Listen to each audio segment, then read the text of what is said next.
My name is Heather Romero. I am the Financial Aid Director at the New Mexico Higher Education Department. It is my pleasure to be here with the wonderful staff of the New Mexico Educational Assistance Foundation and their wonderful team that provides a lot of these trainings, and especially to you all who really lay the groundwork for our students and assisting individuals as they start their opportunities and pathways into higher education here within New Mexico. So again, I'm extremely excited to be here with you all today. Some of the things that we're going to cover today is going to be the tuition-free college program here within the state of New Mexico, give a little bit of additional information. We're also going to cover, of course, the lottery scholarship, the opportunity scholarship, and how they work hand in hand. And also go through some of the transitions to college and what that might look like for a recent high school student here within the state of New Mexico as you all take a lot of this information back to your students. And so a lot has changed here within the state of New Mexico in higher education, including a record expansion of tuition-free college in our state. That is something fantastic for our students. This is something that's never been done before. So in recent years, our legislation that passed the tuition-free college here for New Mexico residents, I think really is a move that solidifies New Mexico's commitment to higher education here within our state and allowing accessibility to our students. And so this, I think, progressive approach really aims to benefit students from all diverse groups and the students that we serve here within the state of New Mexico and allowing for opportunities to pursue higher education within our state. And so New Mexico is truly a pioneer for the tuition-free college here within the state of New Mexico. So we're first going to kind of talk a little bit about our legislative lottery scholarship. So the lottery scholarship was first implemented in 1996. It was the first promise program in the nation. So again, it was in 1996 this particular program was initiated. And so the lottery scholarship is the first pathway for our New Mexico students who are getting ready to graduate within the state of New Mexico. So recent high school graduate, they must meet, of course, residency requirements, which is 12 consecutive months. They have to graduate from an accredited public high school or have received some type of a credential here within the state of New Mexico, or a homeschool, which currently all homeschools qualify. They must actually register through the New Mexico Public Education Department and provide a certification to the institution that they plan to enroll in. So once a student has enrolled full-time at a 2 or 4 year institution, we'll go into a little bit of detail about what that might look like. So initial eligibility, what does that look like for a high school student?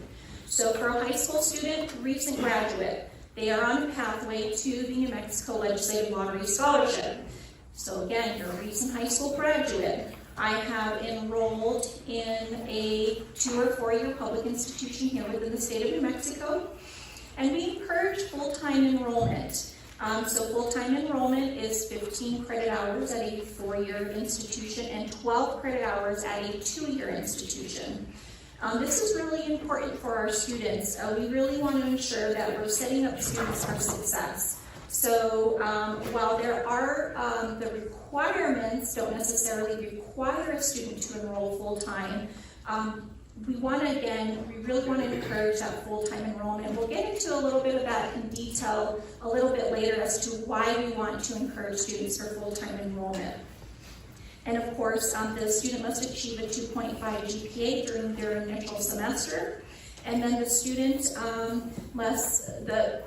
basically what would happen is when the student enrolls in opportunity scholarships, again, these two programs work hand in hand together. Opportunity scholarship is going to cover that first semester that the student is trying to initiate their first eligibility semester, or there's also the bridge scholarship that we call it at the higher ed institutions. That's institutional funds that will also cover that student's first semester at a 2 and 4 year institution here within the state. So if we have a high school student who decides that, maybe I need to take a break, maybe I'm not quite too ready for higher ed, Maybe I want to work, or I want to go on a mission. There's a lot of options that students might have the opportunity to participate in upon completion of a high school diploma, which would be, or again, even high school equivalency, is a 16-month grace period. So students are allowed to have a 16-month grace period under the Legislative Lottery Scholarship. So what is that 16-month grace period? A student can again leave the state. They can't enroll in a higher ed institution out of the state of New Mexico, which would disqualify them for the lottery scholarship, but then they would have another pathway, which would be our opportunity scholarship. However, if they just, again, they decide to leave the state, participate in whatever opportunity they might have, the student then comes back to the state of New Mexico, enrolls full-time, they would still maintain eligibility for the lottery scholarship. So that's great.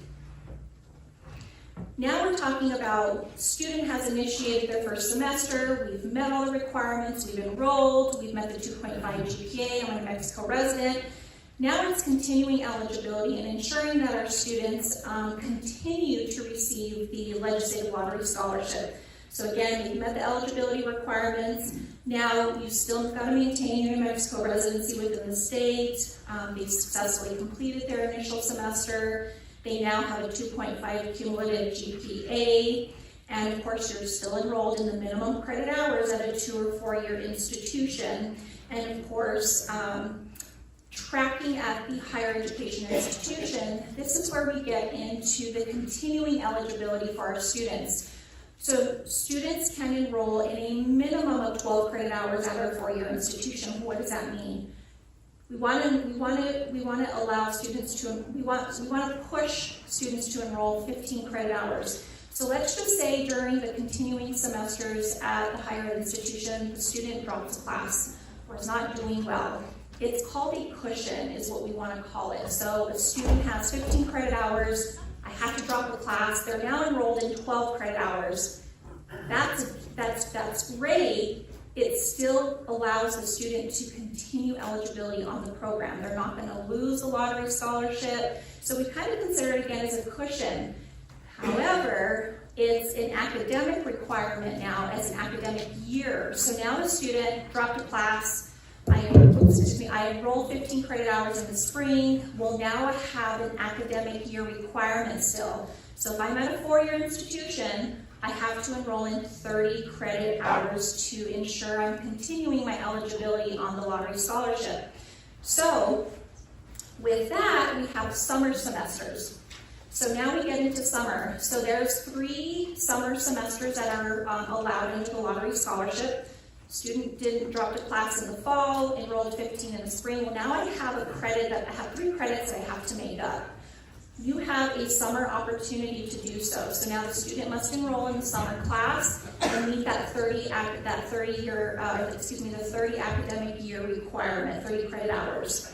This goes the same for a 2 year institution. So a student, again, we really encourage the 12 credit hour enrollment. If the student drops a class to 9 credit hours, then they're going to have that same scenario where the student is going to have to enroll in that summer class to meet the 24 credit hour academic requirement for the lottery scholarship. And this was just a new recent legislative priority that allowed summer under the lottery scholarship for our students. So this is really great, and it gives students, again, more like a cushion so that students aren't losing the lottery scholarship because maybe it's just not a class for them. They still have some opportunity to meet that requirement. So we have promoted the 12 to finish. So again, really encouraging your students to enroll full-time. This, of course, would be at a 2 year institution. So again, we really want to encourage that 12 credit hour requirement. But not only are we wanting to push and promote a full-time enrollment, it really gets students the opportunity to be successful and also to graduate in a reasonable time frame so that students can come out with a degree within either a 2 year or, of course, our 15 to finish, which would be at our 4 year institution, allowing them to come out either with an associate's degree or come out with a bachelor's degree. So again, we're really pushing for retainment and successfully completing higher education here within our state. So now we're going to go into the Opportunity Scholarship. So the Opportunity Scholarship is a pathway for returning adult students. So returning adult students, what does that mean? So we couldn't make it any more complicated, right? So now we have a student that maybe took the 16-month grace period, maybe they went into a military obligation, or maybe they just decided after the 16-month they still didn't enroll. Let's just say they're on their 18, 24-month, I'm ready to enroll in college. That's great because they still have the Opportunity Scholarship. They would be considered a returning adult learner, a returning student learner. And so that means they are eligible for the Opportunity Scholarship. So the student, of course, has not earned a bachelor's degree or an associate's degree, again, depending on what institution they're planning to attend. They must maintain their New Mexico residency here within the state of New Mexico and enroll in a minimum of 6 credit hours here in one of our institutions. So students can also take the Opportunity Scholarship for summer classes. So summer classes, a student can enroll in a minimum of 3 to 9 credit hours, and that would be covered under the Opportunity Scholarship. And there's also a GPA of 2.5 requirement. So under the Opportunity Scholarship, there is a credit hour cap, I guess you would call it. And so the cap for a 2-year, so let's just say students say I want to enroll at a 2-year institution, you have to have, they're going to count all of your attempted credit hours under the Opportunity Scholarship. So you must be under 90 attempted credit hours to be eligible. And then at a 4-year institution, you must be under the 160 credit hour cap to be eligible. Now we're going to talk a little bit about dual credit. So when I talked about the cap of the 90 credit hour cap, so a student had, let's just say a student had dual credit classes. The dual credit does not count under the Opportunity or the Legislative Lottery Scholarship. So any attempted credit hours under dual credit does not count either to the cap or significantly impacts the student on the Legislative Lottery Scholarship as a first-time freshman within higher ed. Let's see. So under the Opportunity Scholarship as well, we have the workforce certificates. So students, let's just say, they're not your traditional student, they want to go into some workforce industry training programs. They are also eligible for the Opportunity Scholarship. So this particular program is available for credit-bearing certificate programs within our higher education. So students, again, have this opportunity. Again, they're not your traditional student. Well, maybe I want to go into HVAC, maybe I want to go plumbing and get a certificate. They are able to do so under the Opportunity Scholarship. So this is also another great pathway for students. And then, of course, as we work into our new workforce Pell, that is something that we're still trying to figure out how that will be implemented here within the state of New Mexico. But there's really a push for workforce training industries here within the state of New Mexico. So now we're transitioning into college and talk a little bit about what that might look like for your high school seniors or even your juniors or individuals who are taking dual credit here within the state. So I actually have, so dual credit, what do we think about dual credit? One, we want to ensure that students maybe just want to get a feel for higher ed. What does that mean? What does it look like to take a college course? So those are some of the things that dual credit allows a student to really get their feet wet, right? So I actually have a first-time freshman at the University of New Mexico, and her counselor, when she was a senior, told her, why don't you go take some pottery classes? Why don't you take some, yoga? And I was like, oh my goodness, no, absolutely not. That is not, it's great to take elective courses, but really what are we doing to our students in the long run when they get into higher education? Are we making them more successful? Are we setting them up for success?